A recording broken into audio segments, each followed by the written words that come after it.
तो कल हमने पॉलन ग्रेन को समझने की कोशिश की थी और पॉलन ग्रेन का स्ट्रक्चर हमारे पास आ चुका है।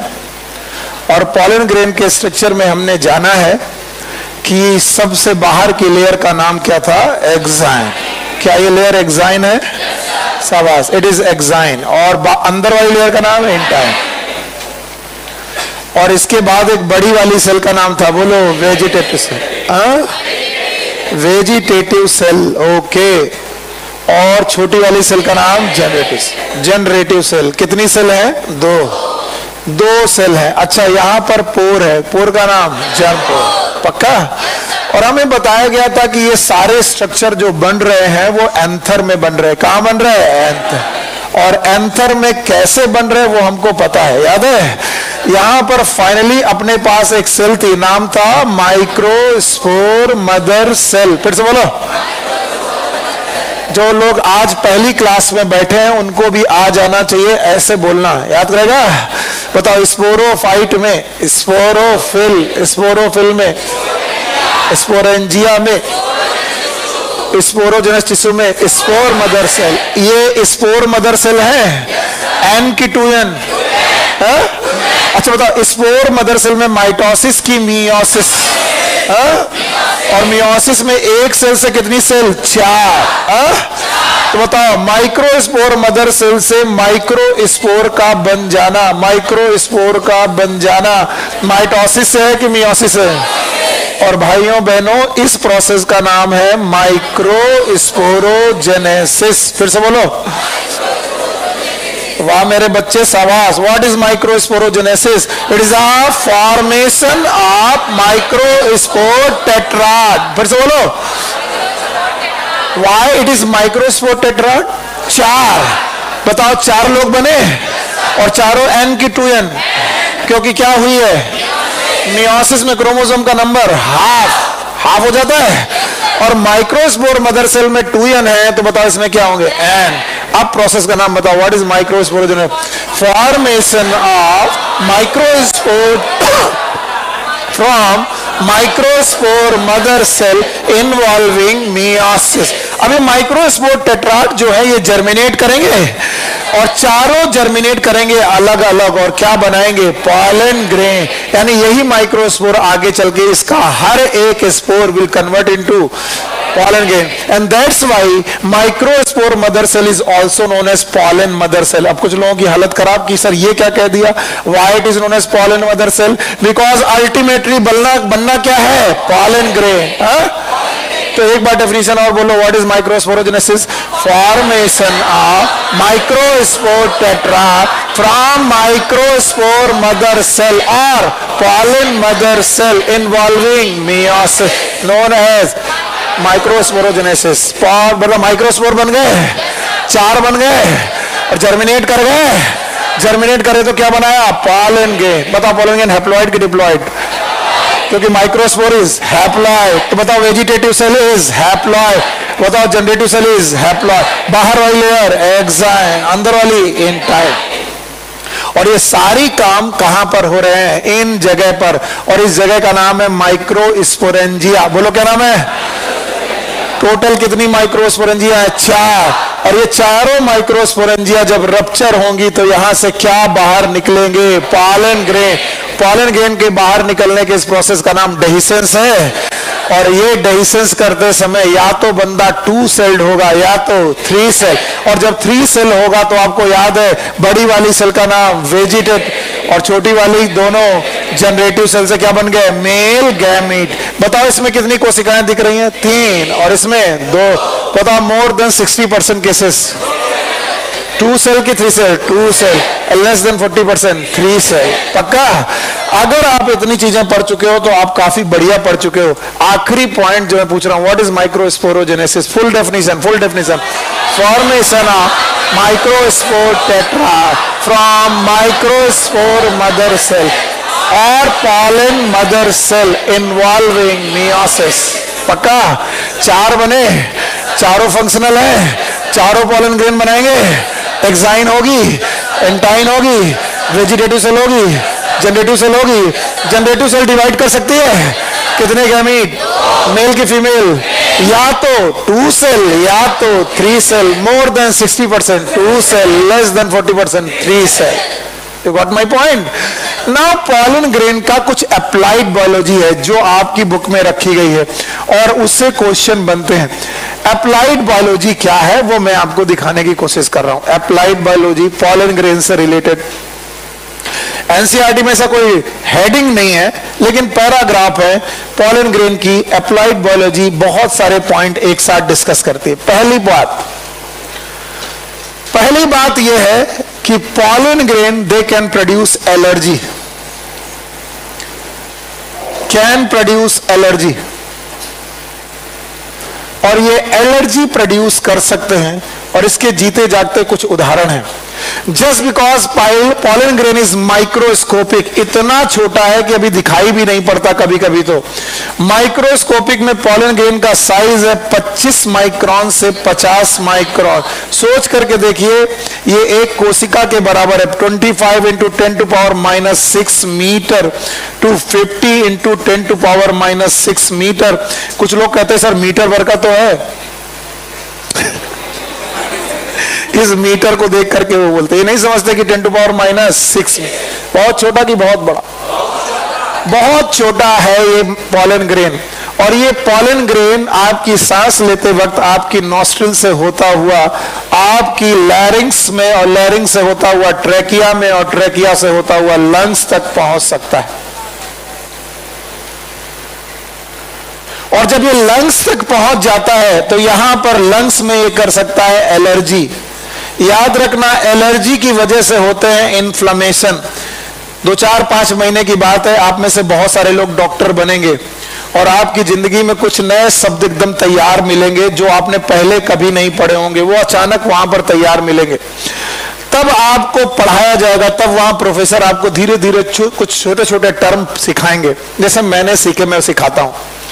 उन्होंने बताया कि जब कभी भी किसी भी टिश्यू के आगे टिस लग जाए, क्या लग जाए? टिस, इसका मतलब होता है इन्फ्लेमेशन। अब आप बोलेंगे सर हमको तो इन्फ्लेमेशन नहीं मालूम, तुम तो टिस बता रहे हो। What is inflammation?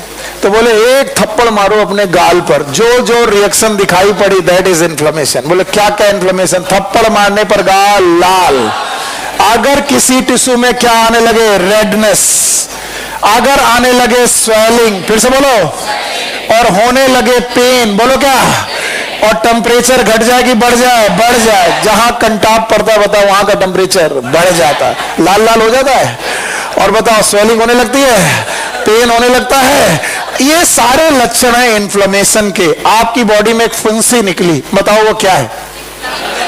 हाँ, उस फुंसी में चारों गुण है। बताओ, फुंसी में पीला पड़ जाता है लेकिन वो पस है, लेकिन चारों तरफ रेडनेस भी है, साथ में क्या है? स्वेलिंग, साथ में क्या है? पेन, और उस फुंसी के आसपास क्या है?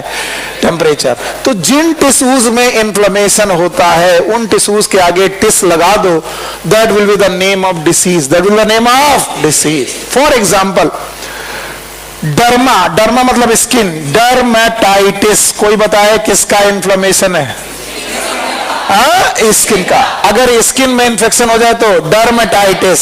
जब मैं कुछ दिन पहले क्लिनिक करता था सरकारी पीएससीज में, जब मेरी ड्यूटी लगती थी तो गांव में लोग अपना डायग्नोसिस खुद लेके आते हैं। वो आ करके तुरंत बताएंगे डॉक्टर साहब हमको हो गई है गैस्ट्राइटिस। अब इतना भारी भरकम शब्द तुम सुनते ही घबरा जाते हो कि इस गांव वाले को किसने बताया व्हाट इज गैस्ट्राइटिस। मैं यकीन के साथ कह सकता हूं कि यहां पर 70-80% लोगों को गैस्ट्राइटिस मतलब ही नहीं है। गैस्ट्राइटिस का मतलब वो समझते हैं गैस बनना। No, gastritis is not the gas बनना। गैस्ट्राइटिस का मतलब है स्टमक का इन्फेक्शन, और स्टमक में पड़ जाए अल्सर, क्या पड़ जाए? अल्सर, तब हम क्या बोलते हैं? गैस्ट्राइट। आप बैठो, डॉक्टर साहब हमका हुई गई है गैस्ट्राइटिस। अच्छा, कैसे हुई? कल रात में कुछ उल्टा सीधा खावा रहा, सुबह गैस बनने लगी, सर में चढ़ गई। अब तुम्हारा दिमाग में नहीं लग रहा कि ये गैस कैसे सर में चढ़ी, एलिमेंट्री कैनाल से होते हुए ब्रेन तक कैसे चढ़ी? कोई रास्ता है? एलिमेंट्री कैनाल में बनी हुई गैस ब्रेन तक कैसे चली? ब्रेन का एलिमेंट्री कैनाल से कोई रिलेशन है? नहीं। बट आपको मानना पड़ता है। अच्छा, gastritis, gastritis is the inflammation of stomach. अब आपको लगेगा ये सब चीजें मैं क्यों पढ़ा रहा हूं, क्योंकि इस एलर्जी से होता है इन्फ्लेमेशन। क्या होता है? इन्फ्लेमेशन। और इन्फ्लेमेशन होता है लंग्स का। किसका? और लंग्स में ये है ब्रोंकाई। क्या है बेटा? ब्रोंकाई। ब्रोंकाई, ब्रोंकाई या ब्रोंकस आप जानते हो, ये क्या है? ट्रैकिया। फिर से बोलो। और यहां पर सेकेंडरी ब्रोंकाई है, वो प्राइमरी ब्रोंकाई है, ये सेकेंडरी। अगर प्राइमरी और सेकेंडरी ब्रोंकाई में इन्फ्लेमेशन होने लगे, इन्फ्लेमेशन होने लगे, तो बीमारी का नाम ब्रोंकाइटिस। फिर से बोलो, ब्रोंकाइटिस। और ये ब्रोंकाइटिस आगे चल के आपको एज्मा करेगा, जिसको आप अस्थमा बोलते हो, जिसे दमा बोलते हो, सांस की बीमारी बोलते हो। पॉलन ग्रेन आपकी बॉडी में घुसा, सांस लेते वक्त घुसा, ट्रैकिया से ब्रोंकाई तक पहुंचा, ब्रोंकाई में जाके इन्फ्लेमेशन कर दिया। इन्फ्लेमेशन करने की वजह से लंग्स में आई स्वेलिंग, और लंग्स में स्वेलिंग बचने के लिए चालू हो गई खांसी। लंग्स में कुछ भी भरेगा, लंग्स उसे रखना चाहेगा कि फेंकेगा? फेंकेगा। और प्रोसेस कौन सी आएगी? खांसी। बीमारी का नाम ब्रोंकाइटिस। बोलो क्या नाम है? ब्रोंकाइटिस आगे चल के क्या बनाएगी? अस्थमा। और ये दोनों बीमारियां होती हैं एलर्जी से। इसे बोलते हैं पॉलन एलर्जी। पॉलन एलर्जी का एक बहुत बड़ा एग्जाम्पल है कैरेट ग्रास। इसे ध्यान से सुनिए। It is known as parthenium. जब हमारा देश आजाद हुआ तब की कहानी है ये। पार्थेनियम नाम का पौधा हमें यूएसए ने दिया, अमेरिका ने दिया। एक बहुत गंदा देश है, सॉरी टू से है। हमने इनसे मांगा कि हमें खाने के लिए दे दो गेहूं। इन्होंने हमें गेहूं के साथ मिक्स करके भेज दिया क्या? पार्थेनियम। हमने क्या मांगा था? क्योंकि हमारा देश आजाद हुआ था और हमारे पास खेती अच्छी नहीं थी, तो हमने इनसे कहा भैया हमको वीट दे दीजिए। इन्होंने कहा वीट देते, इन्होंने हमें पार्थेनियम दे दिया। पार्थेनियम इंपोर्ट हुआ वीट के साथ, और पार्थेनियम के साथ वीट ग्रो करने लगा खेतों में। और ये पार्थेनियम वीड की तरह ग्रो करने लगा। वीड मतलब यूजफुल प्लांट की अनवांटेड? अनवांटेड। और इस वीड से निकलने लगे पॉलन ग्रेन, और पार्थेनियम के इन पॉलन ग्रेन से लोगों को होने लगी एलर्जी। इसीलिए 50-60s के आसपास के जितने बुढ़े लोग थे उन्हें सांस की बीमारी जरूर होती थी, दमा की बीमारी जरूर होती थी। कारण क्या था?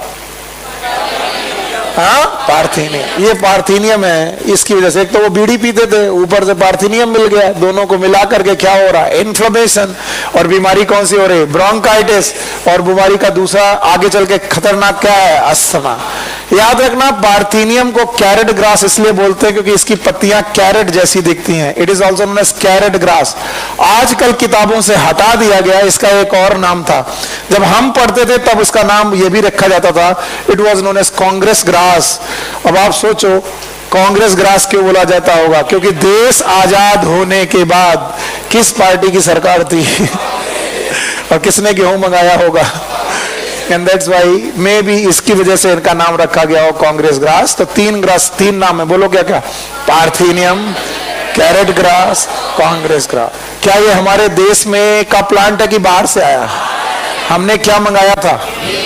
वीट मांगा था। वीट के साथ क्या आ गया? पार्थेनियम। क्या ग्रो होने लगा?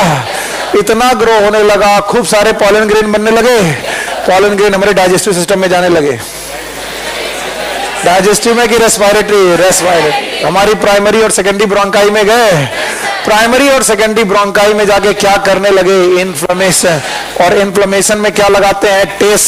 तो ब्रोंकाई की टिस, इट इज ब्रोंकाइटिस। और ब्रोंकाइटिस आगे करिए क्या बोली? Asthma.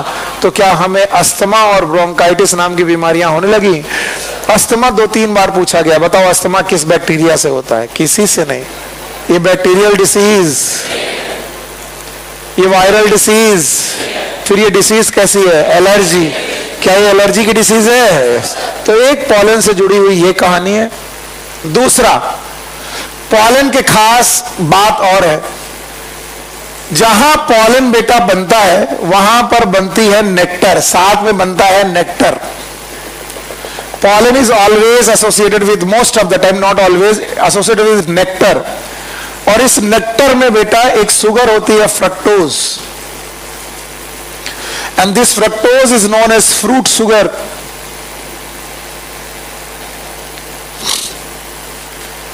Fructose is known as fruit sugar. और ये फ्रूट शुगर बेटा बहुत सारी एनर्जी देती है। जब ये बात लोगों को पता चली तो लोगों ने इन पॉलन ग्रेन की टैबलेट्स बना करके बेचना चालू कर दिया। पॉलन ग्रेन की पॉलन टैबलेट्स और पॉलन सिरप्स बनाना चालू कर दिया। पॉलन टैबलेट और पॉलन सिरप्स मार्केट में आ गए। आपकी बुक में ऐसे ही पॉलन टैबलेट और पॉलन सिरप का एक पत्ता बना हुआ है, एक स्ट्रिप बनी हुई है जो इंग्लैंड के लोगों ने बना के भेजी है आपको, और बोलते थे ये हाईली न्यूट्रिशियस है, बहुत बढ़िया न्यूट्रिशन देते हैं, न्यूट्रिशन है, और बोलते हैं आपकी वर्क एफिशिएंसी को बढ़ाते हैं, वर्क एफिशिएंसी को बढ़ाते हैं, इसलिए जिनको एनर्जी की जरूरत है वो इसे खाते हैं। बोले दो लोगों को ये खिलाया जाता है, एक है रेस हॉर्स, वो घोड़े जो रेस में दौड़ते हैं, और एक वो आदमी जो रेस में दौड़ता है, इट इज एथलीट्स। तो रेस हॉर्स और एथलीट्स को हम लोग ये पॉलन ग्रेन खिलाते हैं। देखो प्लीज मैं बाहर निकलूं तो ये क्वेश्चन मुझसे मत पूछना, क्योंकि पिछले 3-4 सालों से मुझसे क्वेश्चन पूछा जाता रहा है। बोलते हैं सर ये रही एग्जाइन, और आप पढ़ाए हो कि एग्जाइन डाइजेस्ट नहीं होती है, इसको डाइजेस्ट नहीं कर सकते। तो सर पॉलन टैबलेट में जब एग्जाइन डाइजेस्ट नहीं होती है तो एनर्जी कैसे मिलती है? बड़ा दिमाग लगा के क्वेश्चन लाते हो तुम। अरे तुम्हारा दिमाग होता नहीं, तुम्हारे बगल वाला जो बच्चा पढ़ रहा होता बोलता तुमने अपने टीचर से पूछा कि बताओ एग्जाइन किसकी बनी है? स्पोरोपोलिन। और स्पोरोपोलिन बेटा दुनिया का हार्ड और रेजिस्टेंट सब्सटेंस है, एसिड में घुलता, बेस में घुलता, डाइजेस्ट।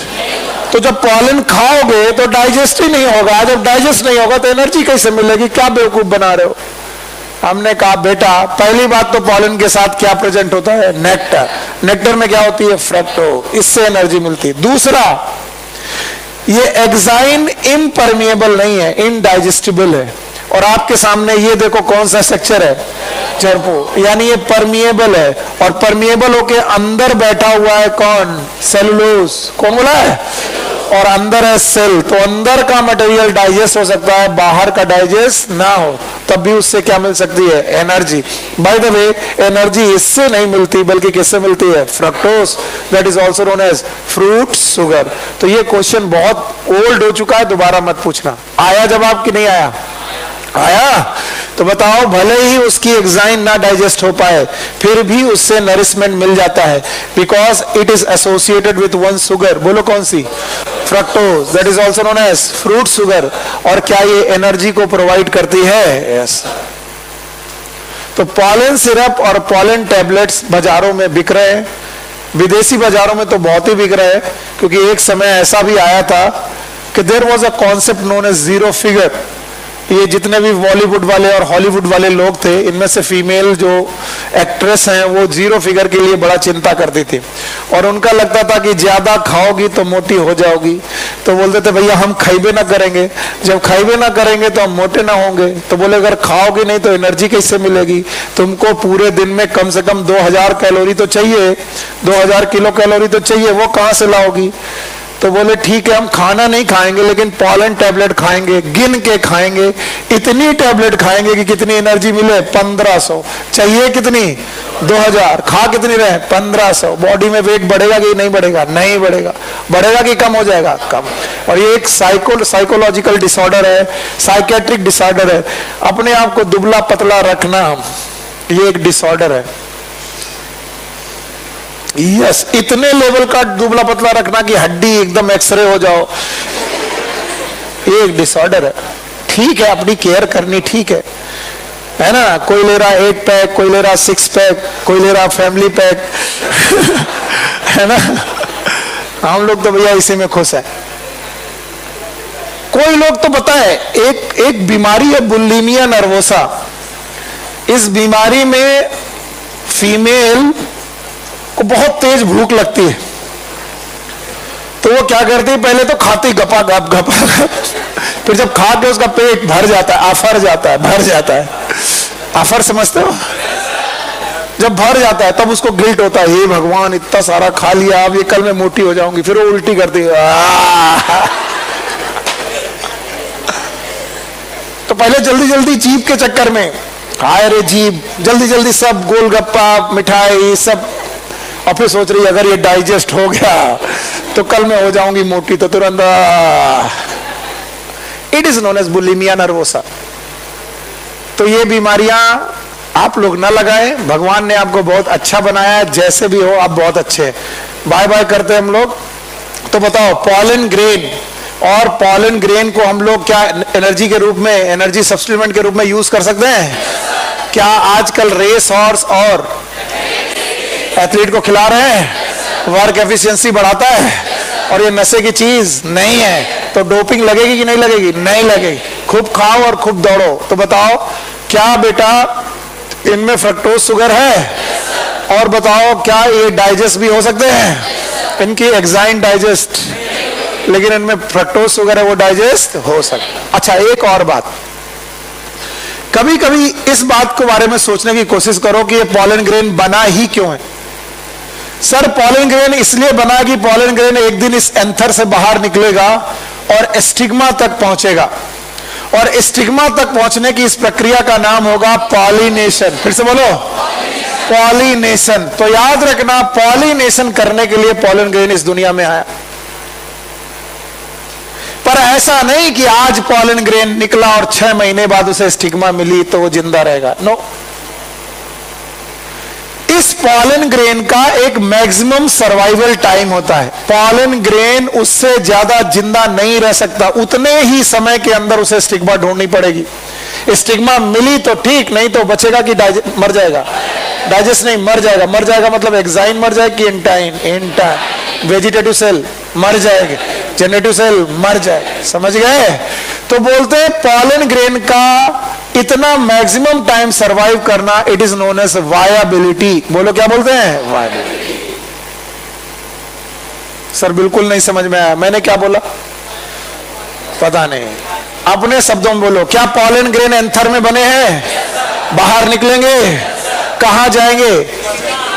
स्टिग्मा में जाएंगे, स्टिग्मा में डिपॉजिट होंगे, प्रोसेस का नाम पॉलिनेशन। आगे फर्टिलाइजेशन होगा, और ये काम करने के लिए इन्हें असीमित समय, क्या क्या लिमिटेड टाइम है, वो लिमिटेड टाइम जितना देर तक वो जिंदा रह सकते हैं, that is known as viability. अगर नहीं समझ में आया तो हिंदी में, अंग्रेजी में कैसे भी लिखो, viability is a maximum time, maximum time a pollen can survive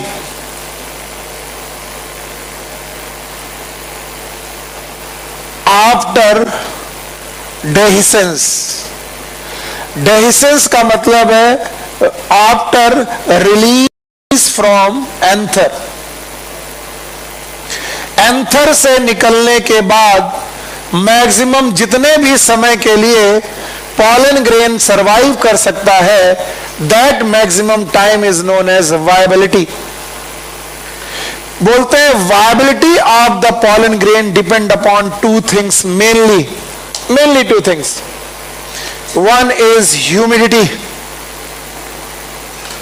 another one is temperature.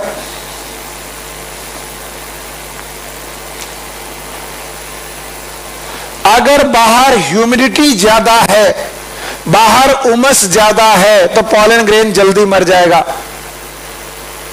बाहर टेम्परेचर ज्यादा है, तब भी पॉलन ग्रेन जल्दी मर जाएगा। इसका मतलब ह्यूमिडिटी बढ़ाने पर, टेम्परेचर बढ़ाने पर पॉलन ग्रेन का सर्वाइवल बढ़ेगा कि घट जाएगा? घट जाए। इसके अलावा viability depend upon the species of the plant. बोलते हैं Gramineae family, that is wheat family. Wheat family में it is wheat, rice and maize. इनके जो बेटा पॉलन ग्रेन है, उनकी वायबिलिटी 30 मिनट्स है, आधा घंटा है। अगर आधे घंटे के अंदर वो बाहर निकलकर स्टिग्मा ढूंढ पाए तो ठीक है, और नहीं ढूंढ पाए तो बचेंगे कि मर जाएंगे? मर जाए। आधे घंटे के अंदर अंदर इन्हें पॉलिनेशन कर लेना है, यानी मेल प्लांट से, male part of the plant से निकले और फीमेल प्लांट तक पहुंचने के लिए इन्हें 30 मिनट मिलते हैं। जबकि 3 फैमिली हैं, these are known as SLR, Solanaceae, Solanaceae, it is Leguminosae, दाल वाली फैमिली लेग्यूमिनेसी, और इसके अलावा रोजेसी, रोज वाली फैमिली। सोलेनेसी, लेग्यूमिनेसी, रोजेसी, इनमें वायबिलिटी अप टू मंथ्स हो सकती है, 1 या 2 महीने तक ये जिंदा रह सकते हैं। So pollen grain can survive up to 1 or 2 months in case of SLR. What is S? Solanaceae. What is L? Leguminaceae. What is R? Rojaceae. तो सोलेनेसी, लेग्यूमिनेसी और रोजेसी में 1 या 2 महीने तक बेटा पॉलन ग्रेन सरवाइव कर सकता है। देखो बहुत लिख रहे हो तब मुझे डर लगता है। बताओ व्हाट इज वायबिलिटी?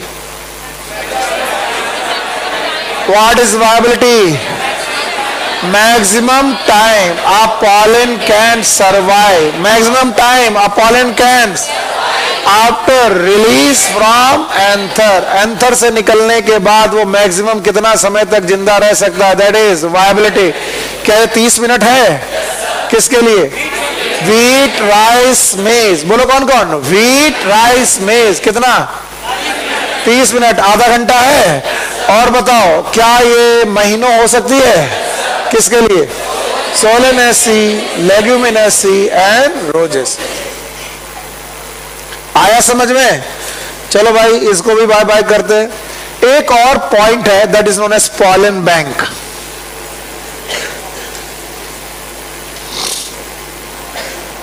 बैंक का नाम आते ही लगता है रुपया जमा हो रहा है। बताओ रुपया है कि पॉलन है? पॉलन। अच्छा बताओ, pollen bank are the places, these are the places where pollen can be stored for breeding experiment। Breeding experiment करने के लिए पॉलन को जिस जगह पर स्टोर करते हैं उसे बोलते हैं पॉलन बैंक। और अभी अभी सर ने बोला है कि पॉलन तो जिंदा रह नहीं सकता ज्यादा। पॉलन कुछ लोगों में 30 मिनट जिंदा रहता है और कुछ लोगों में महीने भर जिंदा रहता है। और मान लो तुम्हें ब्रीडिंग एक्सपेरिमेंट 4 साल बाद कराना है, 1 साल बाद कराना है, तो बताओ पॉलन रखा रखा बचेगा कि बेटा सड़ जाएगा, मर जाएगा? मर जाएगा। लेकिन हमें पॉलन बैंक को ऐसा मेंटेन करना है कि पॉलन अगर हम वहां स्टोर करें तो वो खराब हो कि ना हो। और बताओ पॉलन को खराब होने से बचाने के लिए 2 चीजें रेस्पॉन्सिबल हैं, ह्यूमिडिटी और टेम्परेचर। ह्यूमिडिटी और टेम्परेचर बढ़ाया तो बचेगा कि मर जाएगा? मर जाएगा। तो बताओ अगर हम इसे रोकना चाहें मरने से तो क्या टेम्परेचर बढ़ाएं कि घटा दें? घटा दें। तो बोलते हैं कि लिक्विड नाइट्रोजन का टेम्परेचर हम सब जानते हैं। लिक्विड नाइट्रोजन का टेम्परेचर कितना है? -196 डिग्री सेंटीग्रेड। इस टेम्परेचर पर हम लोग पॉलन का क्रायो प्रिजर्वेशन करते हैं। क्रायो का मतलब है बहुत कोल्ड प्रिजर्वेशन करते हैं। और क्रायो प्रिजर्वेशन करके हम लोग पॉलन ग्रेन को काफी दिनों तक स्टोर कर सकते हैं। एक बात मैं आपसे बताना चाहता हूं, प्लीज सुन लीजिए। जब भी किसी बायोलॉजिकल टिश्यू को हमें स्टोर करना होता है लंबे समय तक के लिए, ऐसा कोई भी टिश्यू जो बायोलॉजी से रिलेटेड है अगर उसे स्टोर करना है या बायोलॉजिकल पार्ट को स्टोर करना है, we always prefer liquid nitrogen, because ये एक ऐसी चीज है जो काफी दिनों तक लाइफ बनाए रखती है हमारे टिश्यू को। मान लीजिए एक हार्ट का ट्रांसप्लांट करना है, या फिर सॉरी हार्ट का तो छोड़ दो, मान लो आपकी उंगली कट गई और कट के गिर गई और अब आप चाहते हो कि उंगली का ट्रांसप्लांट फिर से यहीं पर हो जाए, तो अगर उंगली को ऐसे ही धूप में छोड़ दिया तो बचेगी कि मर जाएगी? मर जाएगी। लेकिन अगर आप बहुत जल्दी से इंतजाम कर दें लिक्विड नाइट्रोजन का और उसे स्टोर कर लें तो क्या इसे इस टिश्यू को दोबारा जोड़ा जा सकता है? यस। बताओ, हमेशा याद रखना किसी भी बायोलॉजिकल टिश्यू को बहुत सर्दी में बहुत कम टेम्परेचर में स्टोर करने की इस प्रक्रिया का नाम क्रायो प्रिजर्वेशन। बोलो क्या है? टेम्परेचर कितना है? -196 डिग्री सेंटीग्रेड। तो दीज वर थिंग्स जो पॉलन से रिलेशन थी। बहुत कम बच्चे हैं जो इन्हें उंगलियों में काउंट करते हैं। मेरे साथ काउंट करो।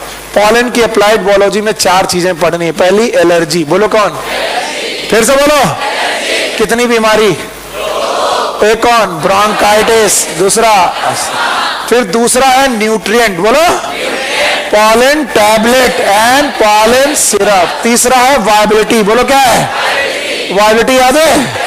मैक्सिमम टाइम आप pollen can survive after release from anther. 30 minute किसमें? व्हीट राइस में। महीनों किसमें? और चौथा पॉइंट है बेटा पॉलन बैंक। फिर से बोलो। पॉलन बैंक में हम लोग पॉलन को स्टोर करते हैं किस टेम्परेचर पर? -196 डिग्री। तो देखो भाई, फ्लावर में कल हम लोगों ने कहा था 2 पार्ट पढ़ने हैं मेन। देखो भाई फिर से बोलो।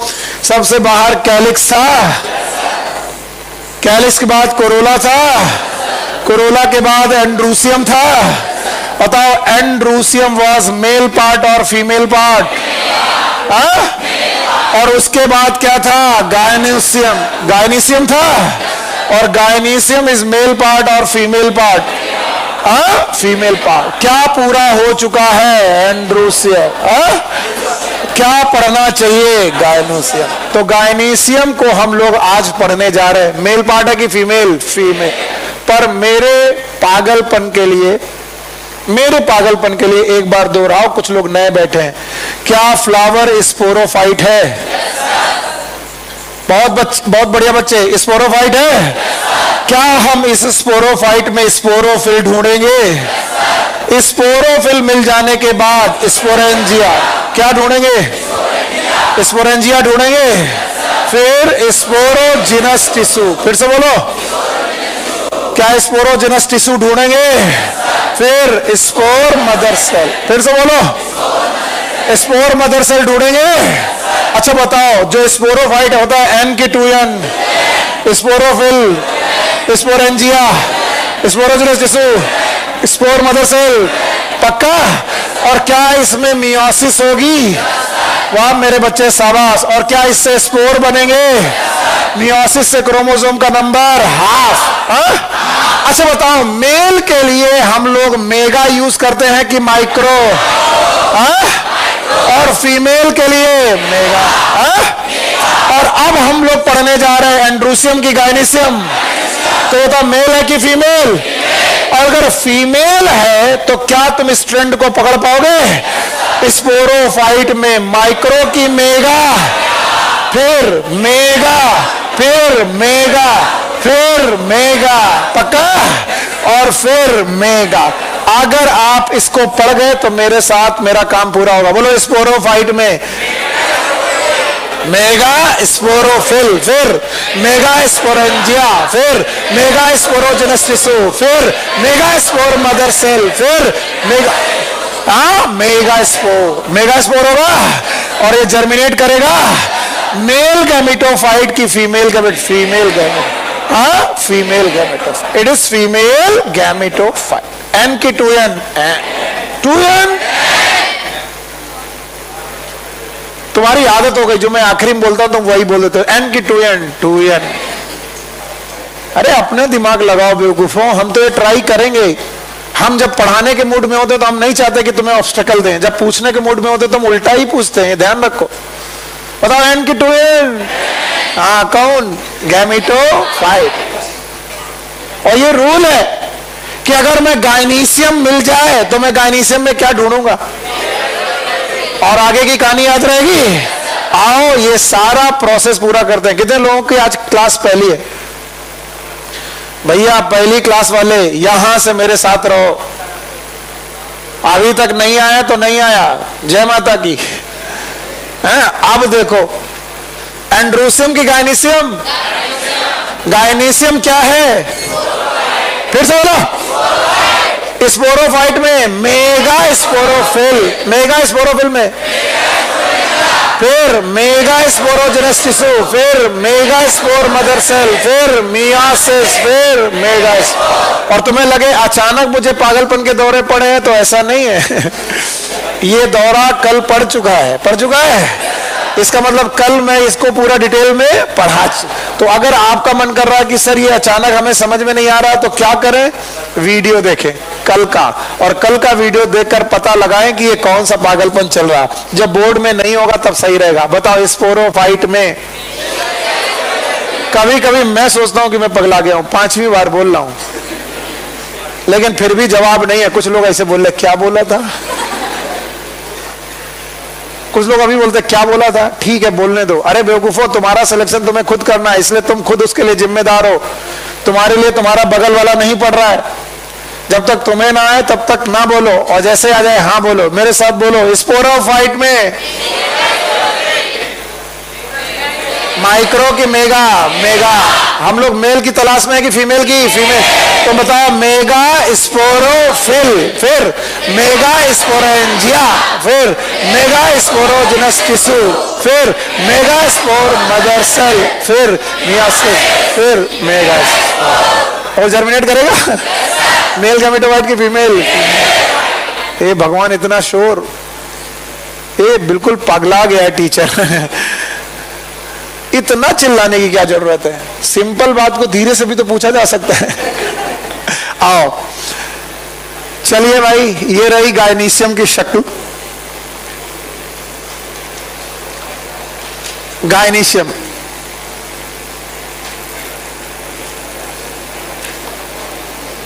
It is female reproductive organ.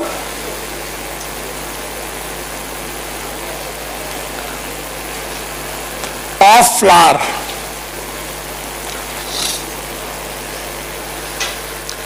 And as we know, this gynoecium is the part of sporophyte. Rest we know what we want to search. Then we say the gynoecium is made up of. ये किसकी बनी है? हमें जवाब मिला, it is made up of carpel और pistil.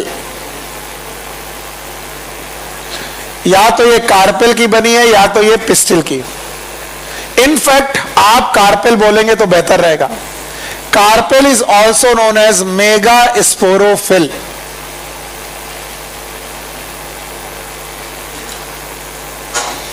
देखिए, मैं अपना प्रॉमिस पूरा कर रहा हूं। स्पोरोफाइट में मुझे मिल चुकी है मेगा स्पोरोफिल। तो जैसे androecium was made up of stamen, वैसे gynoecium is made up of carpel. Carpel, thank you very much. जैसे स्टेमन का नाम था माइक्रो स्पोरोफिल, वैसे कार्पेल का नाम क्या है? Mega sporophyll. वो क्या थी? Micro sporophyll. ये क्या है? Mega. If this gynoecium is made up of single carpel, single carpel, एक ही कार्पेल की ये गायनीशियम बनी है, then it is known as monocarpellary. Monocarpellary. What is mono? एक। और अगर ये बहुत सारी कार्पेल की बनी है, ये बहुत सारी कार्पेल की बनी है, then it is known as multi carpellary. बोलो क्या है? मल्टी। अब मल्टी कार्पेलरी की दो condition. If it is made up of many carpel, अगर ये बहुत सारी कार्पेल की बनी है, then it is known as multi carpellary. एक कार्पेल की बनी है तो कौन एक कार्पेल की? गायनीशियम। If the gynoecium is made up of single carpel, it is known as monocarpellary. If it is made up of many carpel, it is known as multicarpel. But multicarpel can behave two ways. दो तरीके से behave कर सकते हैं। या तो सारी carpel आपस में फ्यूज हो जाएं। लुक इट, एक कार्पेल दूसरे के साथ फ्यूज हो गई, दूसरे तीसरे के साथ फ्यूज हो गई, लाइक दैट। बहुत सारी कार्पेल आपस में फ्यूज हो गई। कंडीशन का नाम है syncarpous.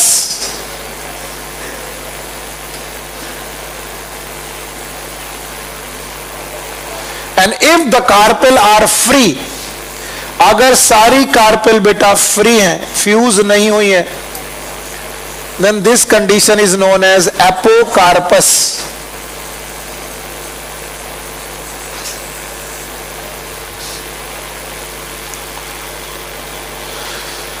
So gynoecium is made up of carpel. Carpel का दूसरा नाम है मेगा स्पोरोफिल, और हम सही रास्ते पर हैं। क्यों सही रास्ते पर हैं? क्योंकि हमें स्पोरोफाइट में मेगा स्पोरोफिल ढूंढनी थी, मिल गई। अगर एक कार्पेल की बनी है तो मोनोकार्पेलरी, और कई कार्पेल की बनी है तो मल्टी कार्पेल। मल्टी कार्पेलरी में सब जुड़ के रह रही हैं, फ्यूज्ड है। अगर all the carpel are fused, condition is known as syncarpous, और अगर अलग अलग है तो एपोकार्प। इनके एग्जाम्पल आपकी बुक में दिए गए हैं। सो एग्जाम्पल दिए गए हैं डायग्राम में, तो प्लीज इन्हें लिख लीजिएगा और समझिएगा। सिनकार्पस के एग्जाम्पल में आपकी बुक में दिया गया है पेपरवर, पर इसके अलावा भी फैमिलीज हैं, जैसे सोलेनेसी। बात मत करो,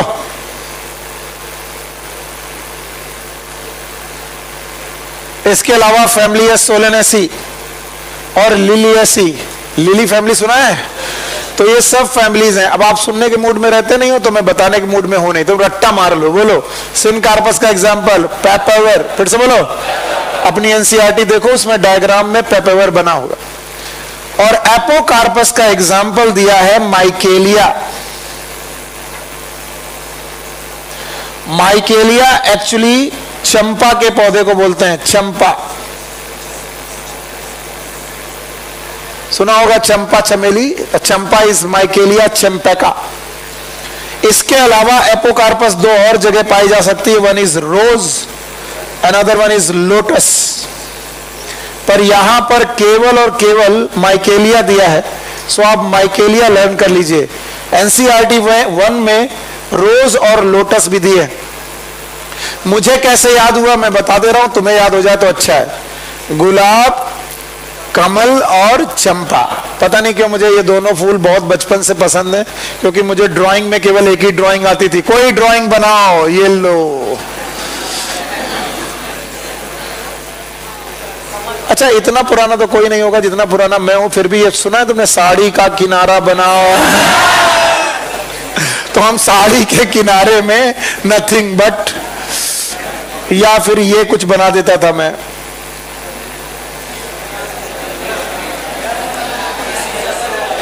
कुछ ऐसा ही है ना। तो भैया ये किसी पार्टी का प्रचार नहीं है, आप याद रखो, रोज, लोटस, माइकेलिया। पक्का? ये तीनों ऐसे हैं जो बेटा एपोकार्पस हैं, और पेपरवर एक ऐसा है जो सिनकार्पस है। अगर थोड़ी देर रुक करके सुनना चाहोगे तो आपको एक छोटा सा ज्ञान मिलेगा जो एनसीईआरटी 1 में भी काम आएगा, इसलिए मैं बोलूंगा, कुछ लोग तो पकड़ ही लेंगे वो बात। आपके कोर्स में 3 फैमिली है। पहली फैमिली है फैबेसी, सीक्वेंस यही है फैमिली का, सीक्वेंस इज दिस। पहली फैमिली है फैबेसी, दूसरी फैमिली है सोलेनेसी, सोलेनेसी एनसीईआरटी की बात कर रहा हूं, और तीसरी फैमिली है लिलियस। तो जब आप एनसीईआरटी ओपन करेंगे तो उनमें ये तीनों फैमिली लिखी होंगी इसी सीक्वेंस में। पहली सीक्वेंस फैबेसी, दूसरा सोलेनेस, तीसरा लिलियस। फैबेसी के पास मोनोकार्पेलरी कंडीशन है,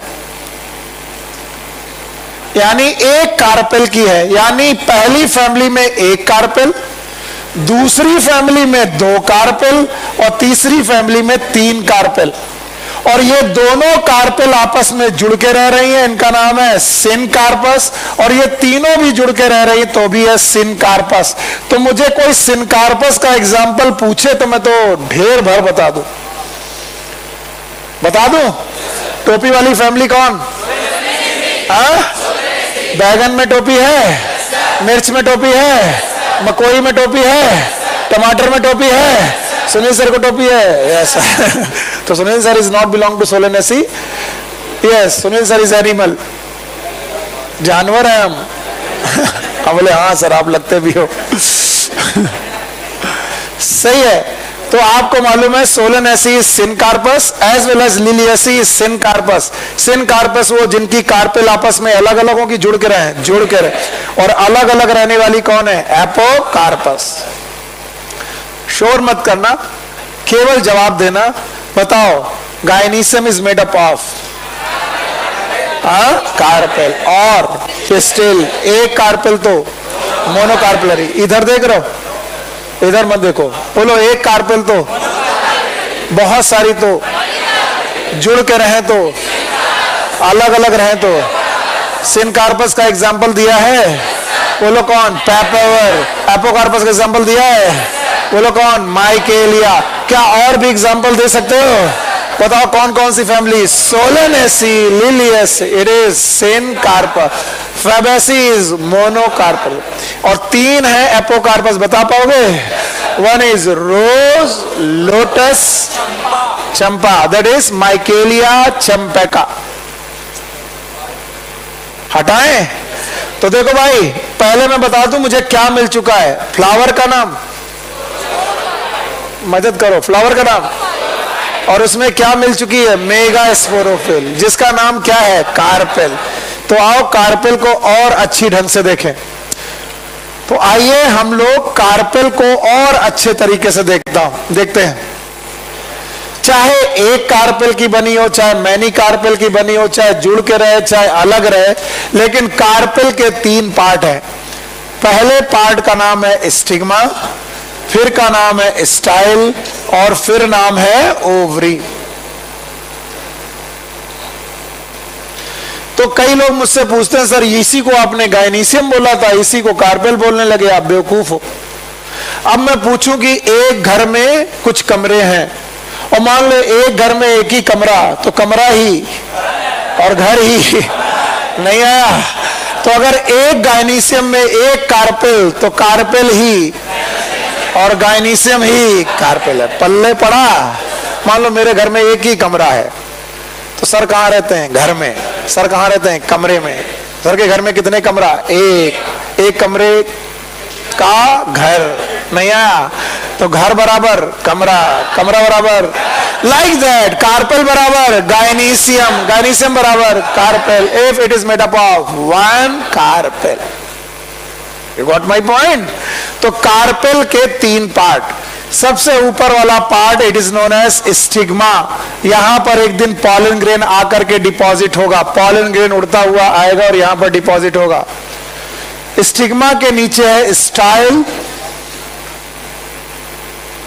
इट इज स्टाइल, और स्टाइल के बाद सबसे बल्ज पार्ट है यहां पर, इट इज ओवरी। जैसे अगर रिलेट करने वाले बच्चे होंगे तो रिलेट कर देंगे। कार्पेल इज माइक्रोस्पोरोफिल की मेगा, शाबाश, मेगा स्पोरोफिल। और अगर किसी को थोड़ा थोड़ा भूली बिसरी यादें याद हो तो बताओ, स्टेमन याद था? स्टेमन ही वॉज माइक्रो की मेगा, और उसके कितने पार्ट थे? 2। एक कौन? फिलामेंट, और एक एंथर। वैसे यहां पर कितने पार्ट हैं? 3। वो कौन? Stigma, style, ovary. पक्का? नाउ द ओवरी की cavity is known as ovarian cavity. The cavity of ovary is known as ovarian cavity. और एनसीईआरटी ने जल्दबाजी में ओवेरियन कैविटी को लॉक्यूल लिख दिया है। ध्यान से सुनिए, ovarian cavity is different thing, but if ovarian cavity is divided into segments, chambers, every chamber is known as locule. Every chamber is known as locule. ध्यान दो यार, नहीं फिर बार बार पढ़ाना पड़ेगा।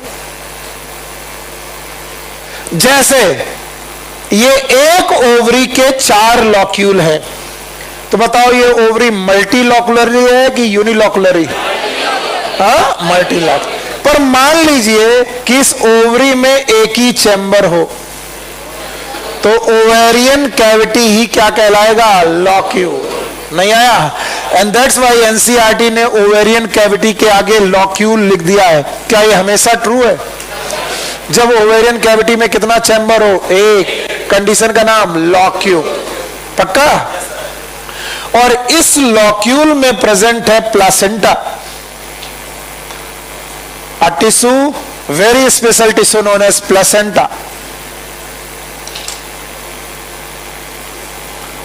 और इस प्लेसेंटा से अटैच्ड है एक structure known as funicle.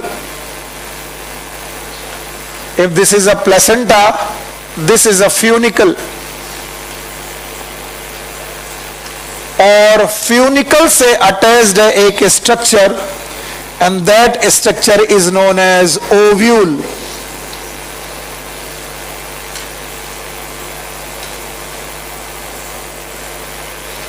Ovule.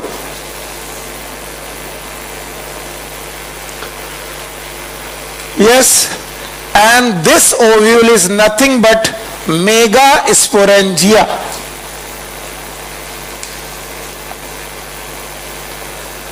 बस बेटा, मेरा ये मतलब कभी नहीं होता कि मैं तुमको बहुत परेशान करूं, लेकिन मुझे मजबूरी में ये बताना पड़ता है बार बार कि कहीं आप भूल ना जाओ। क्या आपको फ्लावर याद है? फ्लावर वॉज अ गैमेटोफाइट की स्पोरोफाइट? स्पोरोफाइट। और इस फ्लावर में गाइनीशियम याद है? Gynoecium is a part of sporophyte, और sporophyte is made up of. तो स्पोरोफाइट में क्या मिल चुकी है? Mega sporophyll. और मेगा स्पोरोफिल में क्या मिल चुकी है? Mega sporangia. जर्नी याद है? मेगा स्पोरोफिल में मेगा स्पोरेंजिया, और मेगा स्पोरेंजिया में मेगा स्पोरोजिनस टिश्यू। पक्का? तो बताओ मेगा स्पोरोफिल का दूसरा नाम? Mega sporophyll. मेगा स्पोरोफिल का नहीं, मेगा स्पोरेंजिया का दूसरा नाम ovule. Ovule. Now, the arrangement of the ovule, everyone, arrangement of the ovule inside the ovary, it is known as placentation. बोलो क्या बोलेंगे? प्लेसेंट। जब मैं एनसीईआरटी 1 पढ़ाऊंगा तो ये प्लेसेंटेशन दोबारा पढ़ाऊंगा, और तब आपको डिटेल में पढ़ना चाहिए। Placentation, what is placentation? It is a arrangement of ovule inside the ovary. याद रखना, इन ओव्यूल का नंबर पर ओवरी बढ़ता और घटता रहता है, कम और ज्यादा होता रहता है। याद रहेगा? जैसे कहीं कहीं पर ये ओव्यूल केवल सिंगल है, लाइक व्हीट, राइस एंड मेज। एक ओवरी में एक ओव्यूल। और कहीं कहीं पर इन ओव्यूल का नंबर है मैनी। जैसे आपकी बुक में एग्जाम्पल दिया है, यस, वाटरमेलन और पपाया। अच्छा, ऑर्किड भी, सही बात है। अगर कॉन्सेप्ट सुनोगे तो रट्टा नहीं मारना पड़ेगा, और रट्टा करोगे तो रट लो, मुझे कोई फर्क नहीं पड़ता। मैं बता देता हूं ताकि ये रहे कि भाई बेसिक बात मालूम है। पॉलन ग्रेन अगर हवा से उड़ के आ रहा है, पॉलन ग्रेन अगर, तो बताओ स्टिग्मा में पहुंचना उसका श्योर शॉट है कि चांस फैक्टर है?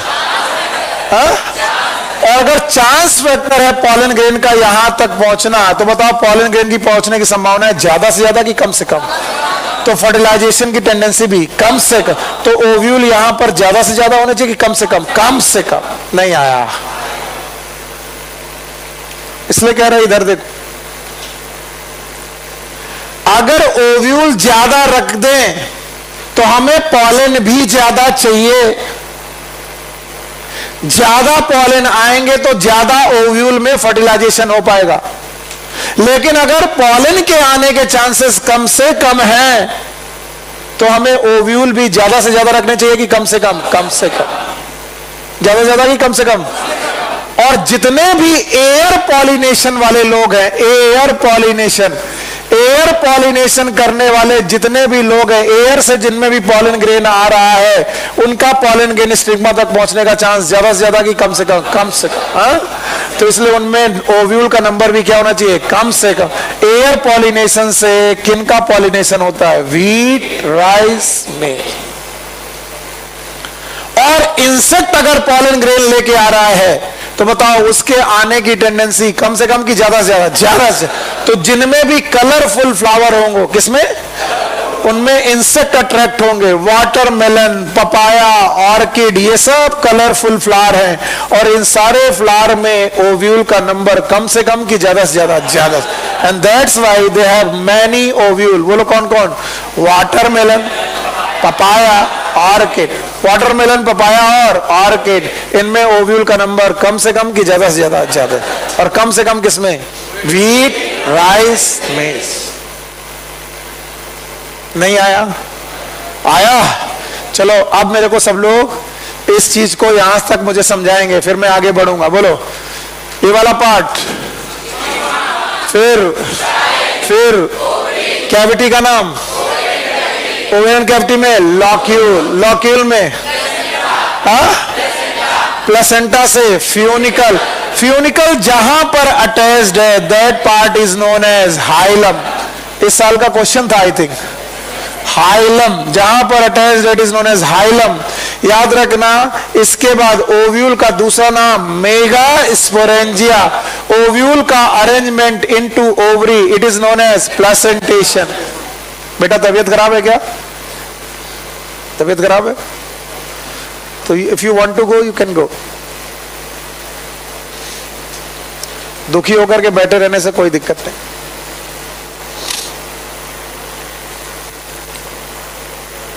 ओके जल्दी से इधर देखो, कितने पार्ट है बेटा? 3। पहला कौन? Stigma, style, ovary. ओवरी की कैविटी का नाम ओवेरियन कैविटी है। ओवेरियन कैविटी में प्लेसेंटा है, प्लेसेंटा में फ्यूनिकल है, फ्यूनिकल से बेटा मेगा स्पोरेंजिया जुड़ा है। मेगा स्पोरेंजिया का नाम क्या है? ओव्यूल। जिस जगह से जुड़ा है उसका नाम हाइलम। क्या प्लेसेंटा का अरेंजमेंट प्लेसेंटेशन कहलाता है? Arrangement of the ovule inside the ovary it is known as placentation. Ovule का नंबर 1 हो सकता है। बोलो कौन? व्हीट, राइस, मेज। मैनी हो सकता है। बोलो कौन? Watermelon, papaya, orchid. मुझे नहीं मालूम फिर भी मैं कॉन्सेप्ट के साथ कह सकता हूं। गुलाब के फूल में बताओ ओव्यूल का नंबर कम की ज्यादा? ज्यादा। जितने भी फ्लावर कलरफुल होंगे वो किसको अट्रैक्ट करेंगे? इंसेक्ट। और इंसेक्ट को अट्रैक्ट करेंगे तो पॉलन पहुंचने के चांसेस ज्यादा। तो बताओ ओव्यूल का नंबर भी ज्यादा। और हवा से जाने वाले पॉलन ग्रेन में पहुंचने के चांसेस कम से कम की ज्यादा, कम से कम। इसलिए फर्टिलाइज होने के लिए ओव्यूल का नंबर कम से कम। इसलिए व्हीट, राइस, मेज में ओव्यूल का नंबर कम से कम। चलिए भाई अब मैं इसे मिटा रहा हूं, मेरे पास और कोई तरीका नहीं होता समझाने का बार बार। अब मैं बहुत सारे नाम नहीं लिखूंगा, वो तुम लिखोगे, बताओगे मुझे। बताओ भैया, ऊपर वाला पार्ट स्टिग्मा, फिर बस ये तो मैं पढ़ा ही चुका हूं। अब इससे रिलेटेड कुछ और बातें हैं वो पढ़ाऊंगा। यहां पर क्या है? लिखा चुका हूं। यहां पर क्या है? ये क्या है? ओव्यूल है। ओव्यूल जहां पर अटैच्ड है उसका नाम हाइलम। अब मैं इस ओव्यूल का बड़ा स्ट्रक्चर बाहर निकाल के दिखाता हूं ताकि आप ओव्यूल अच्छे से सीख सकें। If this is a ovule, ovule is microsporangia कि मेगा स्पोरेंजिया? मेगा। तो भैया ओव्यूल को अभी अभी आपने पढ़ाया है कि ओव्यूल इज सर्जी मेगा स्पोरेंजिया। और जैसे ही आपने इसे मेगा स्पोरेंजिया कह दिया, मेरे पास 2-4 क्वेश्चन तैयार है। एक क्वेश्चन तो यह तैयार है कि क्या आपको माइक्रोस्पोरेंजिया याद है? याद है? माइक्रोस्पोरेंजिया अगर याद है तो उनकी कवरिंग याद है? कितनी कवरिंग थी? पहला कौन? Epidermis, endothecium, middle layer, tapeta. याद है? कितना प्रोटेक्शन के लिए? 3। Number 1 epidermis, endothecium, middle layer. क्या वो प्रोटेक्शन करती थी? वो थी माइक्रोस्पोरेंजिया। और ये भैया क्या वहां प्रोटेक्शन होता था? यहां भी होगा? क्या वहां नरिशमेंट था? यहां भी होगा? आओ पता लगाते हैं। ये बाहर वाला बंदा कहलाता है आउटर इंटेग्यूमेंट। ये सुरक्षा करता है, प्रोटेक्शन करता है।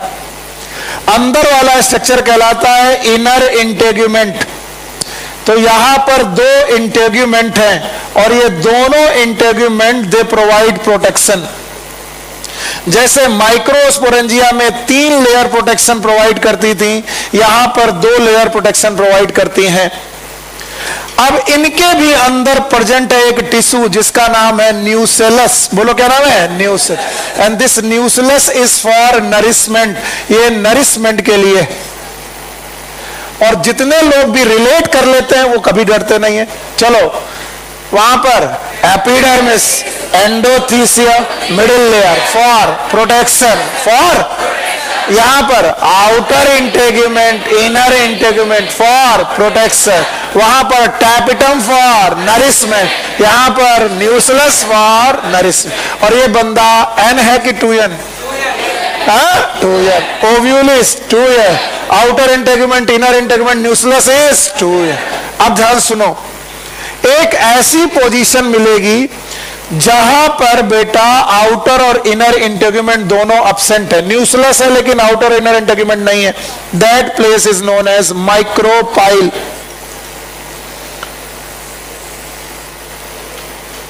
It is the apical portion of the ovule.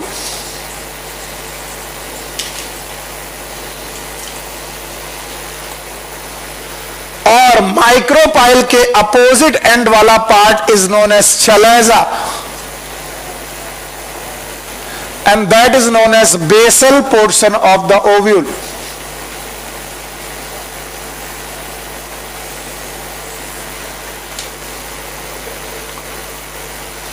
Apical portion and basal portion. See, मुझे मालूम है कि ये ना भी पढ़ाऊंगा तो मुझे पकड़ ही नहीं पाओगे, लेकिन मेरे बात ध्यान से सुनो। अगर मैं ह्यूमन के बारे में बात कहूं तो हेड इज एपिकल और बेसल,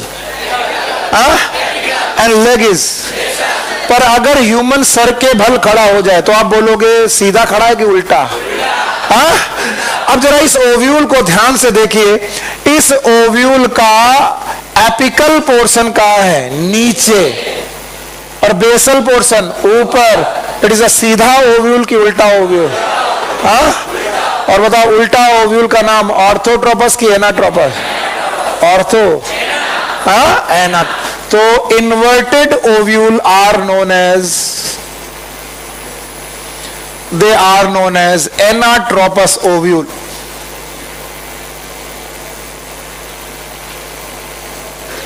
और अगर बेटा ये ओव्यूल इस ओवरी के अंदर सीधा ओव्यूल होता, बताओ इसका नाम एनाट्रोपस होता कि ऑर्थोट्रोपस? Orthotropous ovule. ऑल्दो एक लिस्ट है ओव्यूल के टाइप की, लेकिन मैं उसमें टाइम वेस्ट नहीं करूंगा। मैं चाहूं तो यहां लिख सकता हूं ऑर्थोट्रोपस, एनाट्रोपस, हेमीट्रोपस, सर्सिनोट्रोपस। आपका दिमाग खराब कर सकता हूं ये बता के कि मुझे कितना आता है, लेकिन मुझे कितना आता है वो एग्जाम में नहीं आता। एग्जाम में वही आता है जो एनसीईआरटी में आता। तो एनसीईआरटी में एनाट्रोपस ओव्यूल बना है। देखो मुझे देख के बताओ, क्या ये एनाट्रोपस शब्द लिखा हुआ है? क्या आपके डायग्राम में एनाट्रोपस शब्द लिखा हुआ है? यस, मेरी पास इसमें एनसीईआरटी नहीं है, नहीं तो मैं दिखा देता भी। एनाट्रोपस का मतलब सीधा ओव्यूल की उल्टा? सीधा। और ऑर्थोट्रोपस सीधा। बताइए, जहां पर आउटर इंटेगुमेंट और इनर इंटेगुमेंट अब्सेंट है उस पार्ट का नाम माइक्रोपाइल, उसके अपोजिट का पार्ट चलेजा। चलेजा। बताओ प्रोटेक्शन कितनी लेयर से? एक कौन? दूसरा इनर इंटेगुमेंट। आउटर इंटेगुमेंट और इनर इंटेगुमेंट क्या कर रहे हैं बेटा? प्रोटेक्शन। और नरिशमेंट कौन दे रहा है? न्यूसेलस। अब ध्यान से देखो, सर हमें आपने पढ़ाया था, मैं तो अपने ही रास्ते चल रहा हूं, हमें आपने पढ़ाया था कि जब मिल जाए स्पोरोफाइट तब ढूंढना स्पोरोफिल, तो कार्पेलिस। और जब स्पोरोफिल मिल जाए तो ढूंढना स्पोरेंजिया। बोलो क्या नाम? Ovule. Ovule is micro sporangia की मेगा? मेगा। और मेगा स्पोरेंजिया मिल जाए तो ढूंढना मेगा स्पोरोजिनस टिश्यू। टिश्यू ढूंढने गए, मिला कि नहीं मिला? नहीं मिला। क्या क्या मिला? Outer integument, inner integument, nucellus. बोलते हैं न्यूसेलस के अंदर आगे चलने पर स्पेशल टिश्यूज पैदा होते हैं। These are known as mega sporogenous tissues.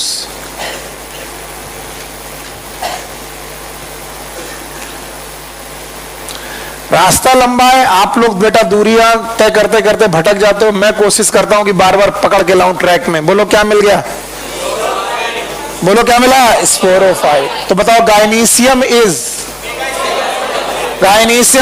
Sporophyte, gynoecium is made up of. अरे यार, इसीलिए मेरा दिमाग खराब होता जा रहा, जो मैं पढ़ाता हूं उसका भी जवाब नहीं देते हो। बताओ गायनीशियम इज स्पोरोफाइट का पार्ट है।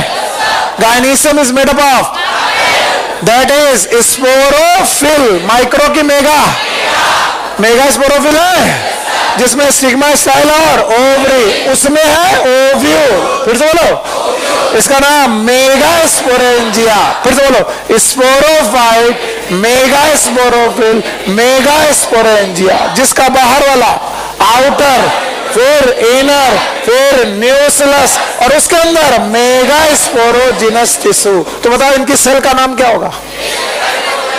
Mega spore, mother cell. Mitosis होगी, मियोसिस, बियोसिस। अब इसे खूब देख लो कि सर एक बार में आपने पढ़ाया, कंफ्यूज कर दिया। एक बार पहले पढ़ाया, एक बार ये पढ़ाया और तीसरी बार ये लो। अब पूरा काम तुम्हें करना है, मैं नामकरण नहीं करूंगा, पूछता जाऊंगा। जो जो मैं पूछता जाऊं बताते जाना। ऊपर वाला पार्ट स्टिग्मा, ये तुम्हारा परख है, अगर तुम ये कर गए तो तुम्हें आया, नहीं तो नहीं आया। बोलो ये वाला पार्ट, ये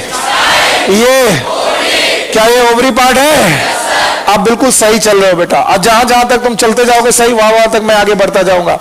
बताइए ओवरी में ये वाले पार्ट का नाम, देख तो नहीं रहो, आ रहा है?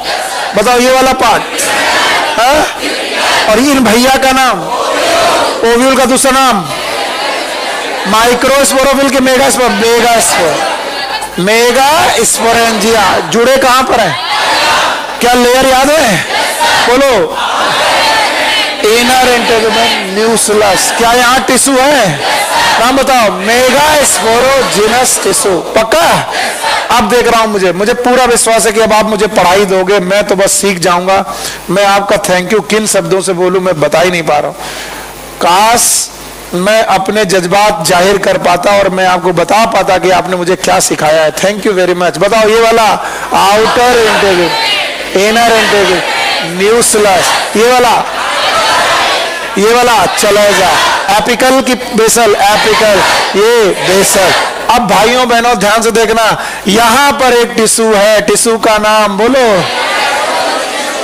क्या ये मेगा स्पोरोजिनस टिश्यू है? और ये मेगा स्पोरोजिनस टिश्यू की हर एक सेल का नाम N की 2N, और इस मेगा स्पोर मदर सेल में होगी मियोसिस। फिर से बोलो। तो भैया मेगा स्पोर मदर सेल भी N की 2N, 2 है, और इसमें क्या होगी? मियोसिस। और मियोसिस होगी तो कितने मेगा स्पोर? 4। 1 2 3 4, N की 2N। अब ध्यान सुनो, ये है मेगा स्पोरोजिनस टिश्यू, इसकी मदर सेल का नाम मेगा स्पोर मदर्स। उनमें क्या हुई? मियोसिस, और बने 4 ठो का मेगा स्पोर, और चारों के चारों N की 2N, और ये चारों के चारों N, these are known as mega spore, and these mega spore are tetrad। बोलो क्या है? टेट्राड। अब बताओ इस पूरे प्रोसेस का नाम मेगा स्पोरोजेनेसिस। फिर से बोलो। मुझे तो यकीन है कि तुम मुझे मेगा स्पोरोजेनेसिस की डेफिनेशन बता दोगे। बोलो, formation of mega spore tetrad from mega spore mother cell involving meiosis is known as mega sporogenesis. आया कि नहीं आया? बताओ। अच्छा, क्या मैं स्पोरोफाइट देख पा रहा हूं? क्या तुम स्पोरोफाइट का दूसरा नाम बता पाओगे? क्या ये गायनीशियम है? क्या मैं स्पोरोफाइट में स्पोरोफिल ढूंढ पा रहा हूं? इस स्पोरोफिल का नाम मेगा स्पोरोफिल। क्या इसका नाम कार्पेल भी है? कार्पेल में क्या मुझे मेगा स्पोरेंजिया मिल रहा है? क्या नाम है? ओव्यूल। क्या इस मेगा स्पोरेंजिया में मैं मेगा स्पोरोजेनस टिश्यू ढूंढ पा रहा हूं? क्या उसमें मेगा स्पोर मदर सेल ढूंढ पा रहा हूं? क्या उनमें मियोसिस हो रही है? क्या मेगा स्पोर बन रहे हैं? Thank you very much. कितने बन रहे हैं? 4। याद करो वहां पर माइक्रो स्पोर बनते थे, कितने? 4 थे, और चारों जर्मिनेट करके बनाते थे पॉलन ग्रेन। फिर से बोलो। बस यहां पर अंतर यह है कि 4 में से 3 डीजनरेट। मेरे पास तरीका यही है डीजनरेट दिखाने का। डीजनरेट हो जाते हैं, 3 डीजनरेटेड, 3 मेगा स्पोर डीजनरेट हो जाते हैं, और जो एक बचता है it is known as functional mega spore. काम करेगा यही वाला, that's why it is known as functional mega spore. और भाइयों और बहनों, ये फंक्शनल मेगा स्पोर आगे चल के बनाएगा मेल गैमेटोफाइट की फीमेल फीमेल। जैसे माइक्रो स्पोर क्या बनाते थे? Male gametophyte. तो बेटा मेगा स्पोर क्या बनाएगा? Female gamete. और इस फीमेल गैमेटोफाइट का नाम होगा एम्ब्रियो सैक। बोलो क्या नाम होगा? तो बताओ वहां पर मेल गैमेटोफाइट का नाम क्या था? Pollen grain. और यहां पर एम्ब्रियो सैक। तो pollen grain was, embryo sac is female grain. तो बताओ 4 में से चारों से एम्ब्रियो सैक बना कि एक से? अगर एक से बना तो इस तरीके का development is known as monosporic. बोलो क्या नाम है? मोनोस्पोरिक का मतलब एक स्पोर से डेवलप होने वाला gametophyte is known as monosporic. What is monosporic development? Is the formation of female gametophyte, formation of by all 4 megaspore और 1 मेगास्पोर। 1 मेगा, 1 मतलब मोनो, स्पोर मतलब spore, that's why condition is known as monosporic. नहीं आया? अच्छा बताओ what is mega sporogenesis? It is a formation of megaspore tetrad from megaspore mother cell involving meiosis। कितने megaspore बने? 4। चारों फंक्शनल की, 3 डिजेनरेट, एक बचा। ये जर्मिनेट होगा, गैमेटोफाइट बनाएगा, मेल की फीमेल, और फीमेल गैमेटोफाइट चारों से बनेगा कि एक से? एक से बनेगा, इसलिए मोनोस्पोरो। तो मतलब फीमेल गैमेटोफाइट का नाम एम्ब्रियो सैक। फिर से बोलो, एम्ब्रियो सैक। तो ये हो गया 3 बार। कितनी बार? अब ये 4थी बार फाइनल है। ये वो डायग्राम बनाने जा रहा हूं जो एनसीईआरटी में बना है।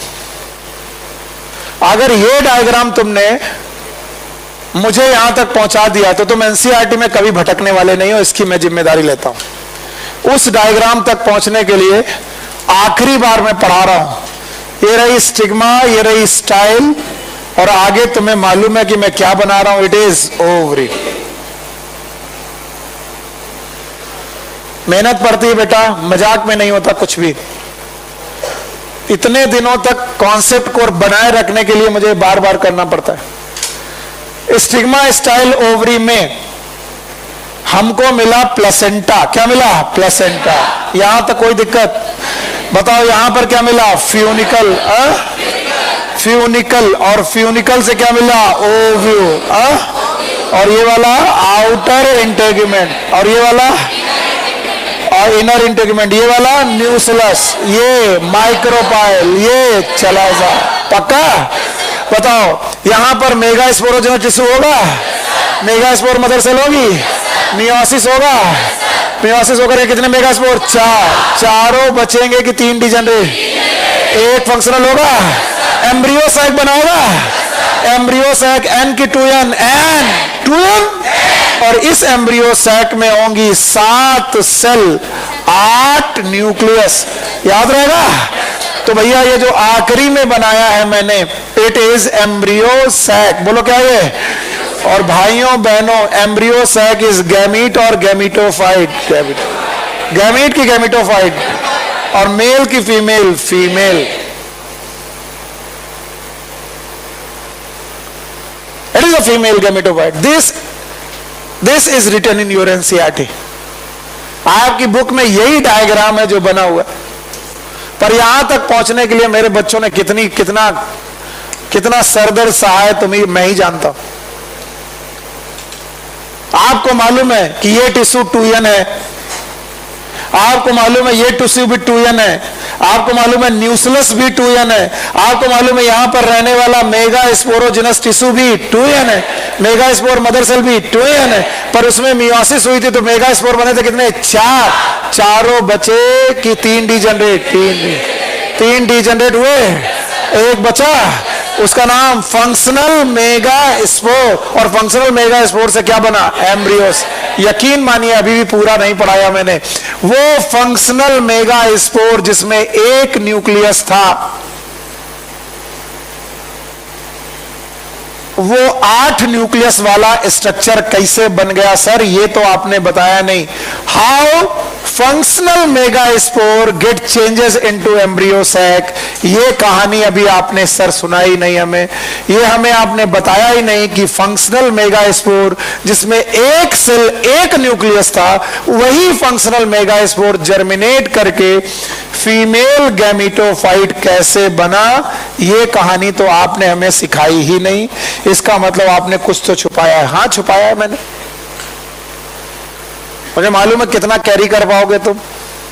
क्या मैंने आपको माइक्रोस्पोर से पॉलन ग्रेन बनने की कहानी सिखाई थी? नहीं सिखाई थी, डायरेक्ट बता दिया था। बाहर वाली लेयर एक्साइन, अंदर वाली एंटाइ, बड़ी वाली वेजिटेटिव, छोटी वाली generative. It was a male gametophyte की फीमेल गैमेटोफाइट, और इट वाज माइक्रोस्पोर। फिर से बोलो तो बताओ, माइक्रोस्पोर से 2 सेल्ड फीमेल मेल गैमेटोफाइट बन रहा, वैसे मेगा स्पोर से 7 सेल 8 न्यूक्लियस वाला मेल गैमेटोफाइट की फीमेल ये बन रहा। और ये कैसे बन रहा है इसको मैं तभी पढ़ाऊंगा जब आप मेरी कुछ बातों को रिलेट कर पाएंगे।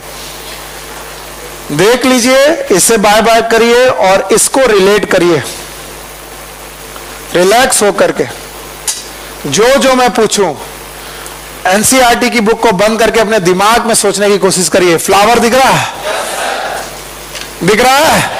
बाहर कैलिक्स, फिर मेरा ये हाथ क्या है? एंड्रोसियम, ये गायनोसियम। दिख रहा है? बताओ ये मेल की फीमेल? सारे लोग एकदम आ जाओ ध्यान से। यही आखिरी चीज है जो मैं आज पढ़ाऊंगा, छोड़ दूंगा इसके बाद तुम कैरी नहीं कर पाओगे। बोलो, एंड्रोसियम इज मेल की female? Male. Gynoecium is female. Sporophyte? Sporophyte. पक्का? बताओ, androecium is made up of stamen, नहीं सुना? Gynoecium is made up of carpel. ये किससे? ये इसमें 2 पार्ट, फिलामेंट और एंथर। इसमें 3 part, stigma, style, ovary. Relate हो गया? ये माइक्रोस्पोरोफिल, ये मेगा स्पोरोफिल। कितने पार्ट? 2। एक कौन? फिलामेंट और एंथर। इसमें कितने part? 3। Stigma, style, ovary. Filament और एंथर में कितने लोब? 2। Condition bi lobe. कितने theca? 2। Condition di theca. Cut किया कितनी स्पोरेंजिया? स्पोरेंजिया का नाम माइक्रो स्पोरेंजिया। नहीं सुना मैंने? क्या यहाँ स्टिग्मा, स्टाइल और ओवरी है? प्लेसेंटा है, फ्यूनिकल है, ओव्यूल है। माइक्रो की मेगा? मेगा। ये माइक्रो स्पोरेंजिया, ये मेगा। बिल्कुल सही जगह पे आ गए। कितनी लेयर? 4। कितनी layer? 3। 2। Epidermis, endothecium, middle layer, tapeta, outer integument, inner integument, nucleus. कितने प्रोटेक्शन? कितना प्रोटेक्शन? कितना नरिशमेंट? कितना? इसका नरिशमेंट टैपिटम, इसका न्यूक्लियस। यहां तक ठीक है? दोनों में स्पोरोजिनस टिश्यू, दोनों में। इसका माइक्रो स्पोरोजिनस टिश्यू, इसका पक्का? दोनों की spore mother cell, micro spore mother cell, इसकी पक्का? दोनों में मियोसिस, पक्का? दोनों से spore, micro S4 mega S4, haploid haploid, चारों फंक्शनल, 4 में से 3 क्या ये फंक्शनल मेगा S4 है? ये चारों फंक्शनल है। इसने बनाया मेल गैमेटोफाइट, इसने बनाया फीमेल मेल गैमेटोफाइट का नाम पॉलन ग्रेन, इसका एम्ब्रियोस है। इसमें या तो 2 सेल या तो 3 सेल, मोर देन 60% में 2 सेल, लेस देन 40% 3 सेल, इसमें 7 cell 8 nucleus. Take care, good luck, bye bye.